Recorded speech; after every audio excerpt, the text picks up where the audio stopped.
This is your Barbados Today Evening News Update for Wednesday, April 3rd. So glad you can join us. I'm Fernella Wedderburn. In a few hours' time, members of the National Union of Public Workers will know who won today's election. It was a quiet day of voting for the 9,000-strong union. Incumbent President Akani McDowell and his team is going up against Team Renaissance, led by Fabian Jones, Joyanne Innes, and Verrill Scott. Acting General Secretary of the National Union of Public Workers, Delcia Burke, says the results should be known between 10 and 11 p.m. A fetus discovered among refuse in the back of a garbage truck along Collymore Rock, St. Michael today that created quite a stir was that of a monkey. Sanitation workers had reported discovering the remains of a human fetus. However, Acting Inspector of Police, Public Relations Officer Rodney Innes told Barbados Today investigations conducted with the assistance of a medical doctor revealed that the fetus was that of a monkey, which was found attached to its mother in a bag discarded in the garbage. The island senators today added their voice to government's decision to amend the Bail Act.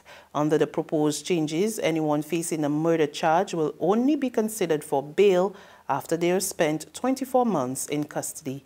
Leader of government business in the Senate, Dr. Jerome Walcott, told the upper chamber this morning there are many instances in which people who are charged for murder receive bail and end up being charged with murder or firearm-related offenses after their release. Indicates that during the decade 1989 to 1998, there were 184 homicides in Barbados. Only 42 of those were caused by firearms. In the decade 1999 to 2008, it went from 184 to 267 homicides, of which 101 were now by firearms. In the decade 2009 to 2018, there were 260 homicides, of which 140 were by firearms, more than half. And certainly this year so far there have been 20 homicides, and the information is that roughly half of these were by firearms. So indeed the environment, the landscape, has certainly changed in terms of homicides and indeed in terms of gun crimes in Barbados. Opposition Senator Caswell Franklin welcomed the measure, but he called for murder cases to be fast-tracked. It is not fair to accused persons to be remanded, especially when they're not guilty. A fellow who is guilty and he's on remand, he might not even mind so much because he knows he did the thing. But an innocent person, these are the people I'm concerned about. You know, our system still require you to be proven guilty. Meanwhile, a government senator was moved to tears today as she recalled her experience being the victim of a gun-related crime. In her contribution to the debate, Senator Crystal Haynes gave an emotional account of a criminal act against her while she was studying in Trinidad. And that fear is something that changes you. It's something that you carry throughout your life. And it just hurts me to see the place where we're at today. It hurts me to know that it has taken this for us to get here. The International Monetary Fund program is not the cure for the ailing Barbados economy, so says Pro-Vice Chancellor of Academic, Industry Partnerships and Planning, Professor Denzel Williams.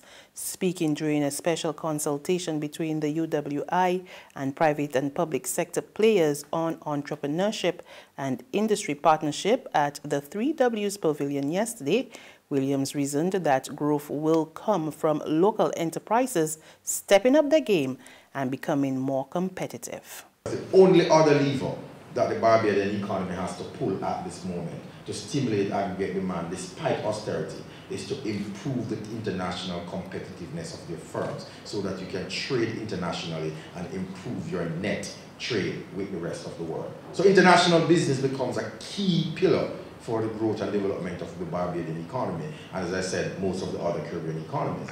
How are you going to get that improved competitiveness? Well, This is exactly what these conversations are about, because to get that improved international competitiveness, you have to start with improving the human capital asset that you have. That is the most critical asset that you have that can drive the transformation at the enterprise level. There's regional and international news after this short break.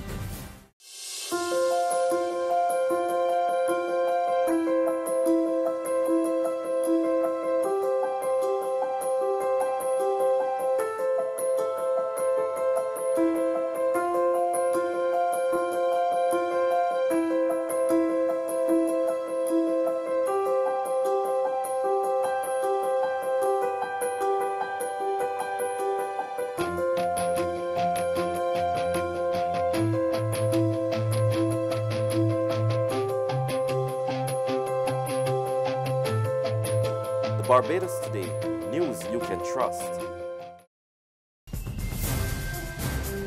To regional happenings in the Cayman Islands, Premier Alden McLaughlin says government will appeal Chief Justice Anthony Smelly's ruling legalizing same-sex marriages in the country. It will also seek a stay of execution of his judgment, which rewrote the marriage law. Last week, the Chief Justice ordered that Section 2 of the law be changed to state that marriage means the union between two people as one another's spouses. The case was brought by couple Chantel Day and Vicky Borden, who had last year applied to get married in the islands but were turned down. However, the Foreign and Commonwealth Office has, however, frowned on the move. In a brief statement, an FCO spokesperson said the court judgment permitting same-sex marriage in the Cayman Islands puts the territory among the most progressive societies in the region in terms of LGBT equality. It said the UK government is committed to equal rights, including LGBT rights, and welcomes the judgment. And finally, on the international front, British opposition Labour leader Jeremy Corbyn said today that Prime Minister Theresa May had not moved far enough in a first round of crisis talks aimed at breaking the domestic deadlock over Britain's exit from the European Union. The United Kingdom was supposed to leave the EU last Friday, nearly 3 years after it voted by 52% to 48% for a Brexit in a referendum. It is now still unclear how, when, or even whether it will quit the bloc it joined in 1973. We get more in this Reuters television report. In negotiating with Jeremy Corbyn and the Labour Party, some Brexit hardliners in May's own Conservative Party say she's conversing with the enemy. Prime Minister, will it be a Labour Brexit? Two more of her junior ministers resigned in protest on Wednesday. I welcome the Prime Minister's offer. I think there are actually a number of areas that we agree on in relation to Brexit. May came to the Labour Party after her Brexit deal was voted down 3 times in Parliament, largely because of those hardliners. This could be a small sign of progress for her. More talks are expected soon. The Labour Party's stated policy is that it wants the country to maintain tight trade relationships with Europe in what's called a customs union, a so-called soft Brexit. They also want to keep EU standards on workers' rights and environmental regulation, among other things. Although in reality, Labour isn't unified in those beliefs because some members come from districts who voted heavily in favour of Brexit. Meanwhile, in Brussels, the EU Commission President Jean-Claude Juncker says the EU will not grant another extension before Britain leaves the bloc unless British Parliament does get a deal passed. Prime Minister May has been asking for another short delay. The country is scheduled to leave on April 12th. And that's news, but for the very latest, visit our website at www.barbadostoday.bb. You can also subscribe to our e-paper, email updates to like us on Facebook, and sign up for our breaking news alerts via WhatsApp. We're also on Izuni Media and bus terminals, as well as screenplay at supermarkets and gas stations near you. And you can also hear us on Mix 96.9 FM and Capital Media HD 99.3 FM. I'm Fernella Wedderburn. Good evening.